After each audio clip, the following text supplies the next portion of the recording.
Assalamualaikum warahmatullahi wabarakatuh. Kami dari kelompok 3 dengan tema pembahasan pengantar pengembangan sistem dan analisis sistem yang beranggotakan Tracy Fitri Ramadhani, Nela Oktaviani Arahap, Putri Permai, Mutiara Cahyani Putri, Raisa Wahida Riansyah, Aura Abihi Hillary, Putri Kairani, dan Tri Anita Humayroh. Oleh karena kita hidup dalam sebuah dunia yang sangat kompetitif dan selalu berubah, maka pada waktu tertentu sebagian besar organisasi akan meningkatkan atau mengganti sistem informasinya. Diperkirakan bahwa setiap tahun korporasi Amerika menghabiskan lebih dari 300 miliar dolar pada lebih dari 200.000 proyek perangkat lunak. Perusahaan-perusahaan mengubah sistem mereka untuk alasan sebagai berikut. Yang pertama, perubahan pada kebutuhan pengguna atau bisnis. Kompetisi yang meningkat, perubahan bisnis atau konsolidasi, perampingan operasi, merger dan pelepasan, atau peraturan-peraturan baru dapat mengubah struktur dan tujuan sebuah perusahaan. Agar tetap responsif, sistem harus berubah. Yang kedua, perubahan teknologi. Dengan kemajuan dan semakin murahnya teknologi, sejumlah organisasi dapat mengadopsi teknologi baru. Yang ketiga, peningkatan proses bisnis. Banyak perusahaan mengubah sistem mereka untuk meningkatkan proses bisnis yang tidak efisien. Yang keempat, keunggulan kompetitif. Perusahaan berinvestasi besar dalam teknologi untuk meningkatkan kualitas, kuantitas, dan kecepatan informasi, meningkatkan produk atau jasa, menurunkan biaya, serta menghasilkan keunggulan kompetitif lainnya. Yang keempat, peningkatan produktivitas.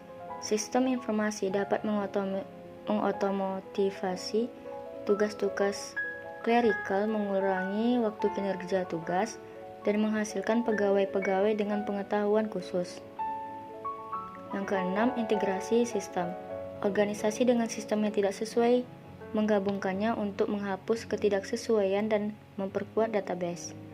Dan yang terakhir, umur sistem dan kebutuhan penggantian. Semakin menuanya umur sistem dan pembaruan selama berkali-kali, menjadikan sistem kurang stabil dan lama-kelamaan perlu untuk diganti.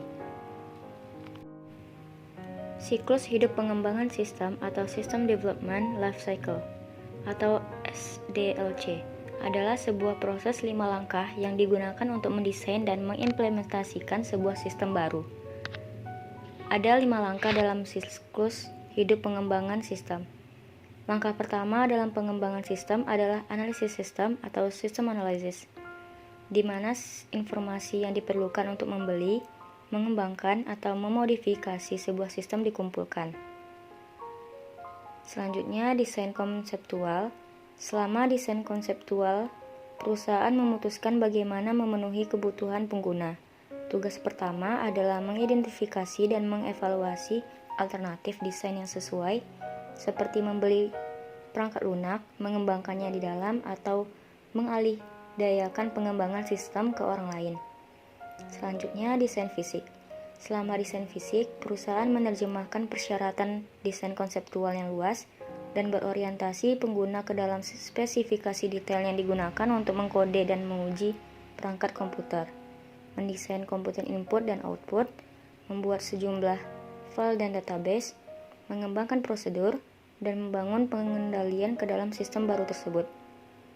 Dan selanjutnya, implementasi dan konversi. Seluruh elemen dan aktivitas sistem tersebut saling bersama-sama dalam fase implementasi dan konversi. Sebuah rencana implementasi dan konversi dikembangkan dan diikuti, perangkat keras dan perangkat lunak baru dipasang dan diuji.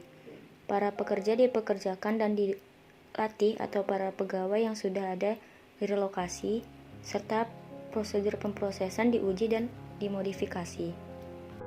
Selanjutnya, operasi dan pemeliharaan. Selama operasi dan pemeliharaan atau operations dan maintenance, sistem tersebut secara periodik ditinjau dan dimodifikasi, dibuat saat beberapa masalah timbul atau saat kebutuhan baru terlihat jelas. Tidak akan lama, sebuah modifikasi besar atau penggantian sistem akan diperlukan dan SLDC dimulai lagi. Berikut adalah tabel siklus hidup pengembangan sistem. Para pemain, sejumlah orang harus bekerja sama untuk mengembangkan dan mengimplementasikan sebuah SIA dengan sukses. Yang pertama, manajemen.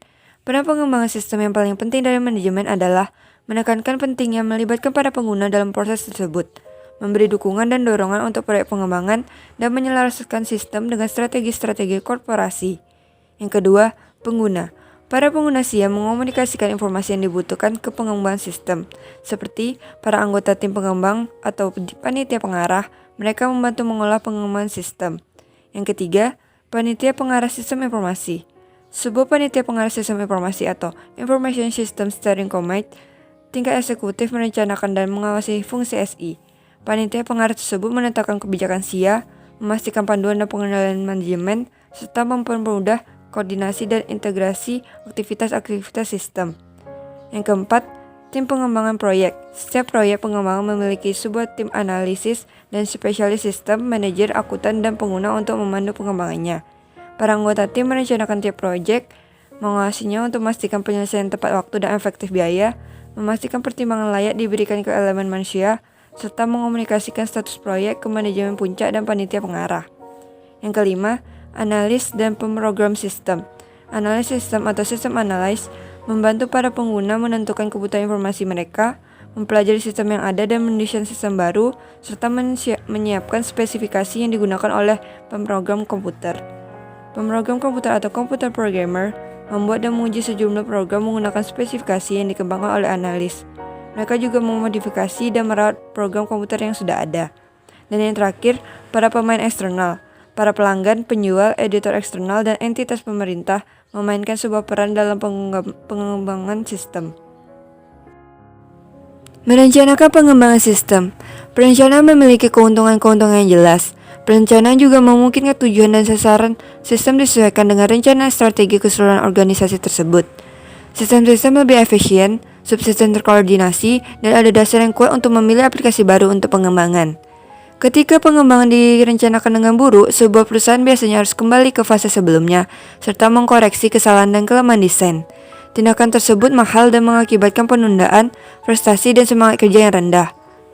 Dua rencana sistem yang diperlukan adalah sebagai berikut. Yang pertama, rencana pengembangan proyek. Sebuah rencana pengembangan proyek atau Project Development Plan yang disiapkan oleh tim proyek, berisi analisis biaya atau manfaat, persyarat pengembangan dan kebutuhan operasional atau orang, perangkat keras, perangkat lunak, dan keuangan, serta sebuah daftar aktivitas-aktivitas yang diperlukan untuk mengembangkan dan mengoperasikan aplikasi baru tersebut. Yang kedua, rencana induk. Sebuah rencana induk atau master plan yang direncanakan jangka panjang yang disiapkan oleh panitia pengarah sistem informasi, menentukan sistem tersebut akan berisi apa saja, bagaimana sistem akan dikembangkan, siapa yang akan mengembangkannya, bagaimana sumber daya yang dibutuhkan akan diperoleh, status proyek-proyek dalam proses, prioritas proyek yang akan direncanakan, dan kriteria prioritas. Merencanakan pengembangan sistem. Yang pertama, teknik-teknik perencanaan. Program Evaluation and Review Technique dan bagan Gantt adalah teknik-teknik untuk menentukan waktu dan mengawasi aktivitas-aktivitas pengembangan sistem. Sebuah bagan Gantt adalah sebuah bagan batang dengan aktivitas-aktivitas proyek di sisi kiri dan unit waktu di bagian atas. Pada tabel 20.1 terdapat komponen-komponen dari rencana induk pada Supermat.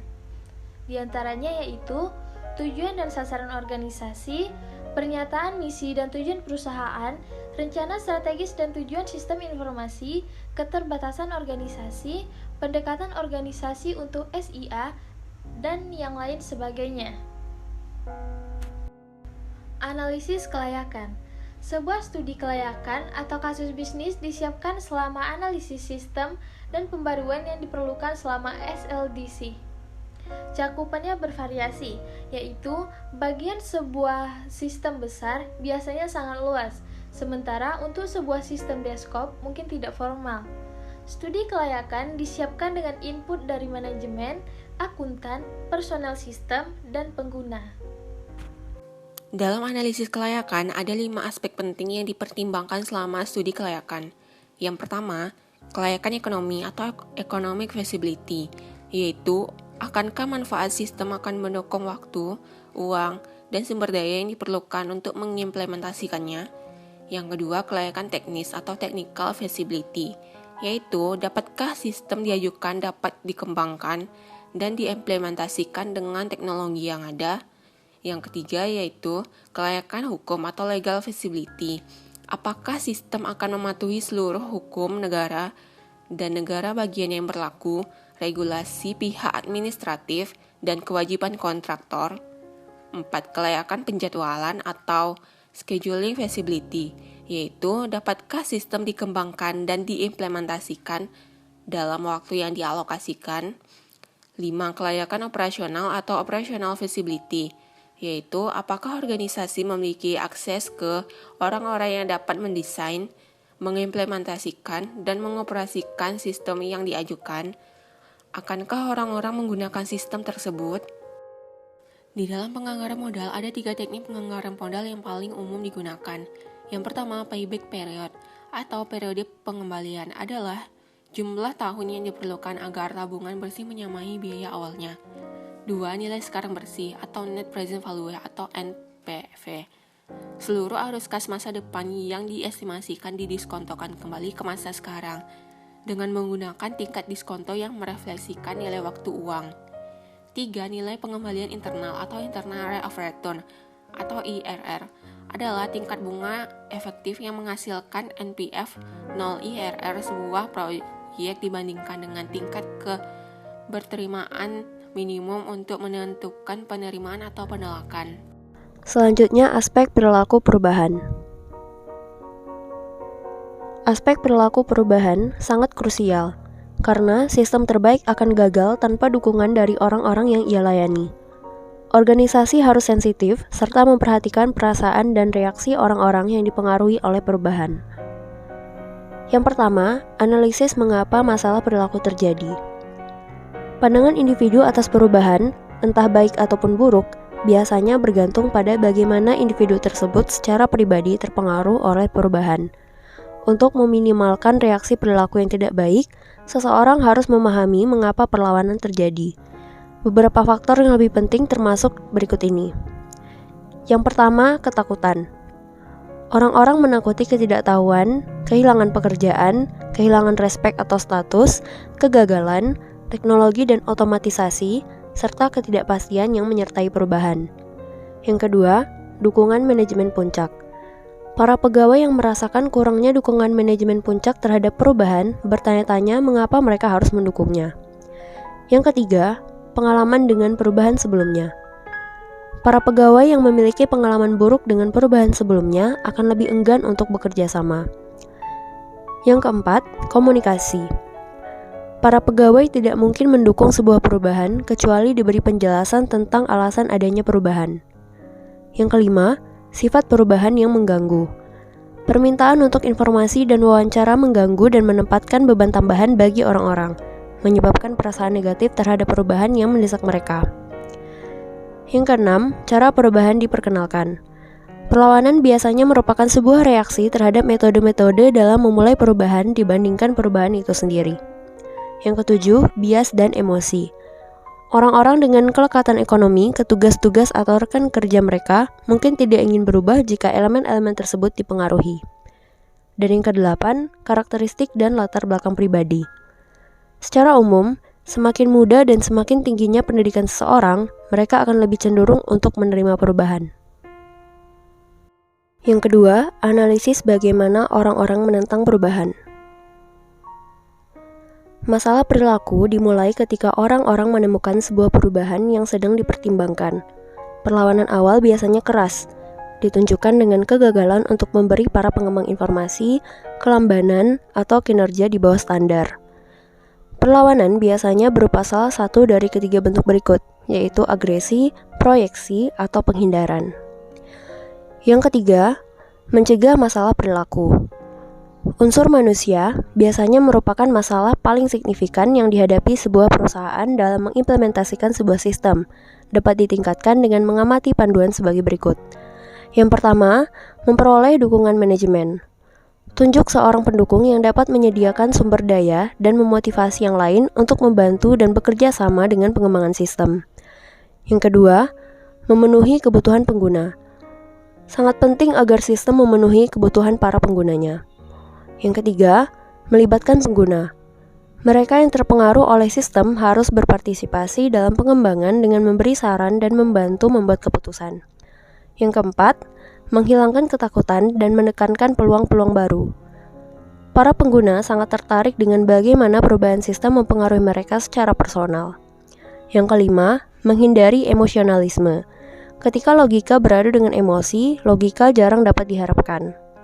Yang keenam, memberikan pelatihan.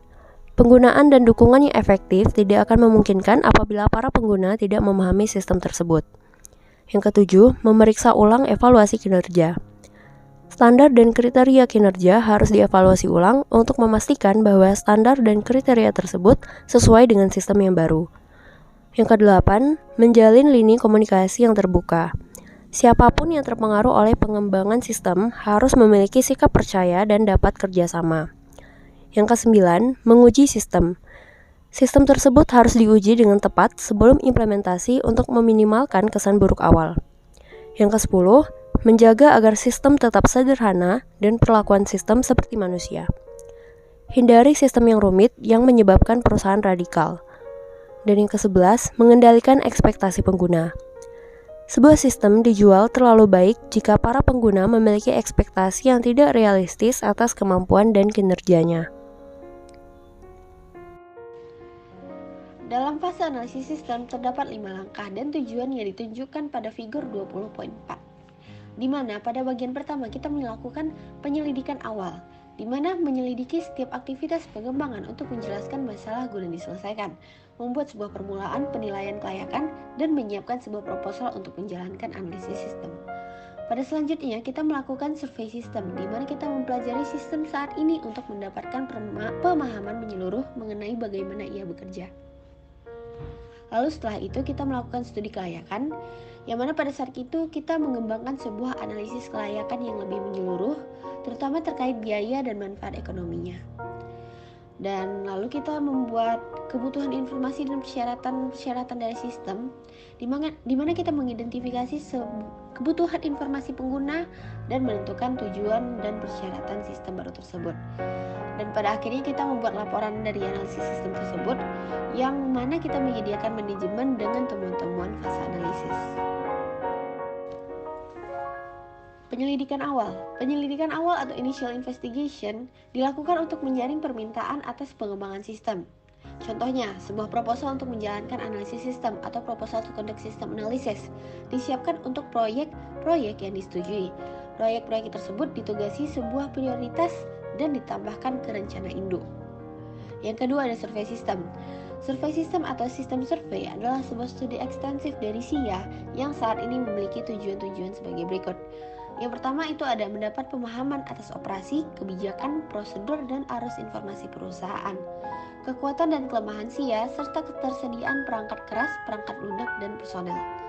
Yang kedua itu ada membuat penilaian pendahuluan atas kebutuhan pemrosesan sekarang dan masa depan, serta menentukan luasan dan sifat perubahan yang dibutuhkan. Yang ketiga itu mengembangkan hubungan kerja dengan para pengguna dan membangun dukungan bagi SIA.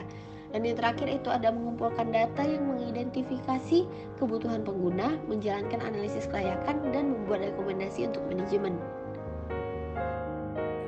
Di dalam survei sistem, terdapat dokumentasi sistem atau system documentation, yang mana menjelaskan model fisik atau physical model dan juga model logika atau logical model. Nah, pada model fisik atau physical model, yaitu bagaimana sistem diinginkan untuk bekerja. Di seluruh survei, tim proyek harus diperingatkan terhadap perbedaan antara operasi sistem yang diinginkan dan sebenarnya, sehingga mereka menyediakan pandangan-pandangan penting terhadap masalah dan kelemahan. Yang kedua ada model logika atau logical model, yang mana mengilustrasikan bagaimana sebuah sistem berfungsi dengan menjelaskan aliran dokumen, proses-proses komputer yang dijalankan, orang-orang yang menjalankannya, serta peralatan yang digunakan. Model logika atau logical model berfokus pada aktivitas mendasar dan arus informasi, bukan pada fisik dalam mentransformasi dan menyimpan data. Nah, selanjutnya kegiatan dalam analisis sistem ada studi kelayakan. Analisis kelayakan diperbaharui secara teratur sebagaimana proyek tersebut dilanjutkan, serta biaya dan manfaat menjadi lebih jelas. Kegiatan yang keempat yaitu kebutuhan informasi dan persyaratan sistem. Setelah sistem proyek dianggap layak, perusahaan mengidentifikasi kebutuhan informasi pengguna dan mendokumentasikan persyaratan sistem. Menentukan kebutuhan informasi adalah sebuah proses yang menantang karena kualitas yang lengkap dan berbagai informasi yang harus dispesifikasikan. Selain itu, mungkin sulit bagi para pegawai untuk menyampaikan informasi yang mereka butuhkan, atau mereka mungkin mengidentifikasinya secara tidak tepat.